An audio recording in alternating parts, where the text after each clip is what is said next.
At the end of the season, your character was captured. So in season, I'm talking about Luke Cage. He was not. He was not. No. Well, You what gotta about watch that? the What about last that scene? episode. The scene where he goes, lawyer. Second to last episode. It's like the. Okay, You forget better it. rethink about that. Holy You shit! gotta throw All the right, ball. just throw the damn thing. 'Cause You know there's what? It ends very different than that. While he is going on that, you can throw it to somebody else. I do want to say, and this is just my own personal opinion, my friend says that Shades is the linchpin for that show, and I actually think you're Lady Macbeth.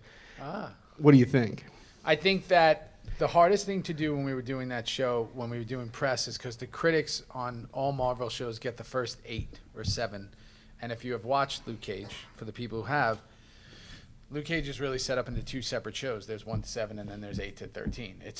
There's something that happens in the middle of the show that kind of changes everything. And, so for us, it was being like when the critics are doing all these things at San Diego Comic-Con and New York Comic-Con and talking to you, you're just like, yeah, you just got to watch. Because he's so smart. And That's the reason I said he just pulls the strings like Lady Macbeth to me. And he is. He's like a cerebral assassin. Yeah, absolutely. And now, as we're getting geared up to go into season 2, it is about, now that it's all out there, kind of, if you want to say. Yeah. And they have these... Except for that guy. Except for that, yeah. I mean, according to him, I'm in jail, and who knows what's happening. But unless he knows something about season 2 that I don't know. But no, it's just going to be, now it's like the gloves are off. And this kind of, now with Iron Fist coming. Right. And then it'll link us into the Defenders. And then, they just do this amazing job of putting them all together. And Johnny is now the Punisher. So they're doing that series. Right. So I'm really curious to see how. But with Shades, he's so, I love, from going from Juice to do a couple of movies in between to go to Shades. If I look at my TV things, Shades is so incredibly different from Juice. So much. And it was very nice to play someone who is in control at all times, sometimes without saying a word, he's in control. Right. Yeah, absolutely. All right. We've got another question right here. Okay. I remember when I met you yesterday, you mentioned that you were a big fan of The Shield and that Lem was your favorite character. So what was that like to go from being a fan of The Shield to actually working with Kurt Sutter and Kenny Johnson and Walton It's so Goggins? surreal. The craziest thing about, I'm a kid who like literally is no different than anybody else, how they grew up. You know what I mean? I was a kid. When I started in this business, I was an extra. I was a kid who delivered newspapers and got into trouble and, did everything. So I'm a fan of I'm a fan first.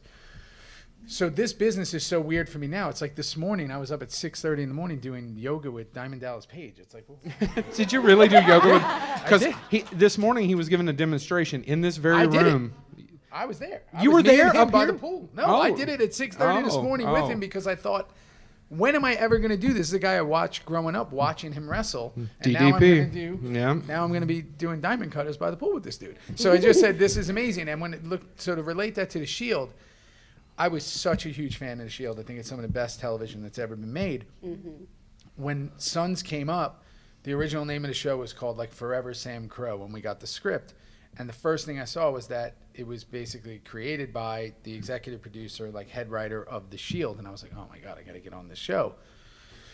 Did everything to get on it. When we got on it, before we had even aired, FX has these thing called upfronts in New York City. And we, they were hyping us as the new big show, but all the Shield guys were there. And I was just like, oh my God. And now you go years later, I'm really good friends with Chickless. I talk to him all the time.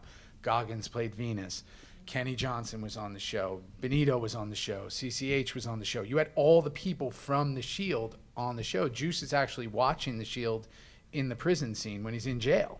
It's the first time they ever cross worlds. He's watching an episode of Vic Mackey. And then obviously you have Vic Mackey in at the end. It's very bizarre if you truly think about it.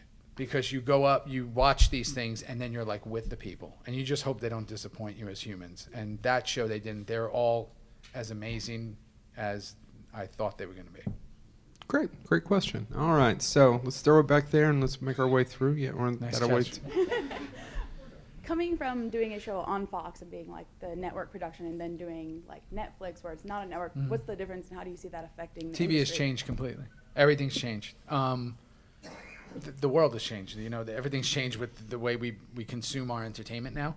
So I've met a lot of people here that have been like, I just binge watch Sons of Anarchy. I can't even imagine binge watching Sons of Anarchy. It's so much to take in. It's so, like, you need that week break. You know, to take it all in, I would just think you are an emotional basket case after watching that. You know what I mean? Because there's so much that happens. So that wasn't written to be consumed like that. So I think that's, you know, especially with a character like Juice, you're seeing him as this like comic relief, and then he's, you know, this loyal dude, and then he's psychotic, and then he's, you know, suicidal, and then murderous, and then pathetic, and, you know, all this stuff, all within, you can binge watch that in 2 weeks. How do you even process that? So now the way shows are, it's no different in filming. The only big difference is they usually both take 5 to 6 months, 13-episode shows. The big difference is in the fact of Marvel Netflix series, we've been off a year between seasons. Sons was you were off 5 months and you're right back. You knew where you were going to be every single year. And now it's different. Because with Marvel, usually if you watch Luke Cage, you watch Jessica Jones, you watch Daredevil, you're going to watch The Defenders. So it's kind of, they have one of those come out every couple of months. So it's kind of, and everybody kind of floats between worlds, like, you know, the Night Nurse and Rosario. So it kind of is almost like watching a similar show. So it's no different as an actor. It's different the way people consume it. But again, I still see people now who are like, I'm on episode 6 of Luke Cage, even though it's been out for a few months. So it's similar, but very different. If that makes sense. All right, so let's throw it back this way. Or, sorry, you got passed out. Nice throw. Oh, no. Nice throw. That was a soccer throw. Go for it. It was a great throw. Yeah. I just wanted to give you an opportunity to talk a little bit about the charity work that you do. Oh, thanks. Because I read about that, and that's something that I've done as a fan before, and it's just really inspiring to me. So give you a chance to talk about that. Paul Newman said a quote that said, I don't think there's anything special about being philanthropic. It's the other attitude that confuses me. I've always thought that that's the truest thing I've ever. I don't think there's anything remotely special about helping other people, whether it be animals or other people, or doing everything you can. It's the people that don't do it that I find it really bizarre, because there's no downside. There's no like negative. Nobody's like, oh, I just helped way too many people today. It's like nobody ever does that. You know what I mean? So it's like in the position we're in, where with social media, with the entertainment, where, you know, actors, athletes, singers are kind of looked upon now in a different way. I think that it's, you know, it's never a bad thing. You know, I don't usually, you're not supporting something awful if it's charity and you're helping people. So my thing has always been, you have to keep your anonymity as an actor in every way. So keep your opinions to yourself, keep all that stuff to yourself. But when it comes to doing charity work and causes that you believe in, I don't think anybody's ever going to look at me bad for like helping out as many animals as I can, or you know what I mean. You know, I'm about to do something Monday, you know, for the Special Olympics, being the new voice for the Special Olympics. It's like stuff like that. Like I don't think anybody's going to judge me for that. But you know, I just think that it's super important, and I think that it's what we're supposed to do. I think if you have a position where you have anyone that's listening to you, if you have 5 followers on Facebook, if you have whatever, and you aren't using it for good, then shame on you. It's kind of the way I think about it. Absolutely. All right, so there's another question. And Nice catch. This is about how you came into character as Shades on Luke Cage. Mm-hmm. Basically, I'd like to ask how you managed to make the characters seem so sleazy yet so in control all the time. Mm-hmm. I found that fascinating about the character, especially since he was only in the first set of the comics, and he was considered a minor character. Yeah. then. What Netflix and Marvel do so well with these shows is that you take these second and third tier characters that have never been portrayed or manifested by a human. You know, you've only seen them in comic books or graphic novels, except for, you know, in the case of like a Daredevil. You know, he's probably the most popular of them all. And obviously Punisher has been done 4 times. So most people haven't really even seen those iterations of the character. Dolph Lundgren. great. He's the best one. He's literally the best one. I know. You know, yeah. which is until saying a lot. Until John yeah, crushed it. just killed it. Yeah. You know, Tommy Jane actually did a pretty good YouTube thing of like this short video of doing him. I was saw pretty that. good. It Yeah, that was is pretty pretty good. good. With Shades, there's no opinion. So mine and Cheo's creation of him and Jeff Loeb's is the creation. You know, that's who he is. So you get to have a little bit of fun. And at the same time, that character was kind of a work in progress from the beginning. I don't think they knew what was going on with him. And then you just kind of see it change. My thing was for him was you can't use the comic books because they're from 1978, you know, and it's just a different world. It's a different time. They were more comic booky, you know. Luke can't be running around in that yellow shirt and, you know, Power Man kind of thing. It just doesn't work. So you kind of get to have a little fun and at the same time create your own vision for that character. My thing with him was, and I'm really excited for people to see what's about to happen, is he's always in control, even if he's not. You know what I mean? As crazy as that sounds, as much of an oxymoron as it is, it's like he's always in control. And he lets people believe, which we saw in the first season, that they're in control. And ultimately, they lead themselves down to the exact result he wanted. And even some people, I think, surprised him in the case of Diamondback and Cottonmouth and all that. But I just think that he's definitely the funnest I've ever played, because with someone like Juice, for example, in TV, he was so emotional. He wore everything on his sleeve. He was so upfront about everything he felt. And this guy's the polar opposite. You have no idea what's going on. So it's like you get to switch for a minute. And I think that's, you know, my only job as an actor is to make you love or hate me. That's it. That's it. Yeah. All right. Yeah, please. Well, thank you. No, please. I have entitled her too much. Get out of here. All right, It's nice to see you. We've only got time. Don't run. For a couple of questions, because he has to catch a plane right over here. Where is it at? And then we have one over here. Who's got the microphone? There we go. Let's do this quick. It's like the Fred Flintstone. Favorite episode of Luke Cage? Yeah. My favorite episode? Yeah. I really liked, I mean, only because I'm a big, huge, I like to learn, you know, stories of characters. So I thought episode 3 in the prison, to get to see Seagate, which I've always wanted to see, kind of told, to get to see Carl Lucas become Luke Cage. Mm-hmm.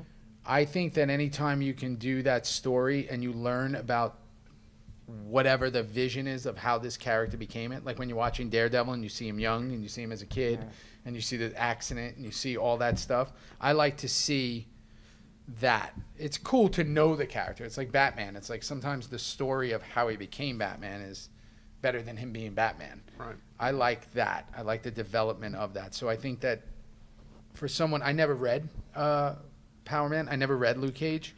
I obviously knew the character from reading a million comics, but he was never part of my daily reading and weekly reading, I should say. It was cool to learn how it all happened and how reluctant he was to be a superhero. I still don't even think he wants to be a superhero. I agree. All right, one last question. Just throw it over here, and whomever gets it.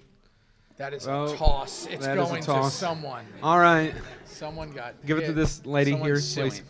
There you go. So my question involves Sons of Anarchy. Mm-hmm. So as most of us know, there was a point where the club saw Juice as a traitor, and he went into hiding. Mm-hmm. But Gemma tried to help him and save him, and I could never figure out or understand, being that her character did a lot of terrible things that only suited herself most of the time. Why do you think she was so willing to also betray the club and, more importantly, her son in order to save Juice?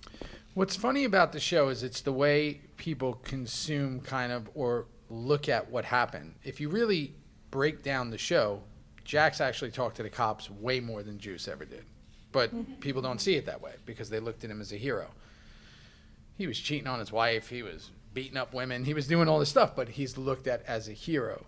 The only thing Juice ever did wrong was he was trying to protect the club from them getting into trouble.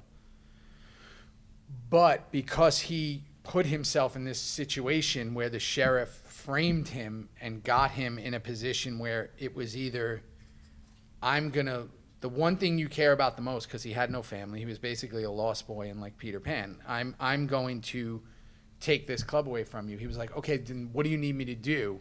Well, you need to do this one thing. You know, you need to get me this, which wasn't even on the club. You need to get me that other club. And they looked at him as a traitor. But technically, he wasn't doing anything against the club. In the case of Gemma's, you know, similar to someone like Shades, where it's self-serving. It's only about her. And she found the weakness in Juice, saw this weak person who would do anything, and that's why I said I just met somebody outside who had just seen the finale of season 6, where Tara, you know, whatever, in case somebody didn't, you know, and then it's the beginning of that unholy alliance of them two. And Gemma's just she's such a villain. She's such a villain. You know what I mean? You can say bitch. Yeah. And it took people years to kind of see that. People loved her when she was smacking people with skateboards and all that. They were like, she's so cool, but she's like the ultimate villain on that show, the true villain.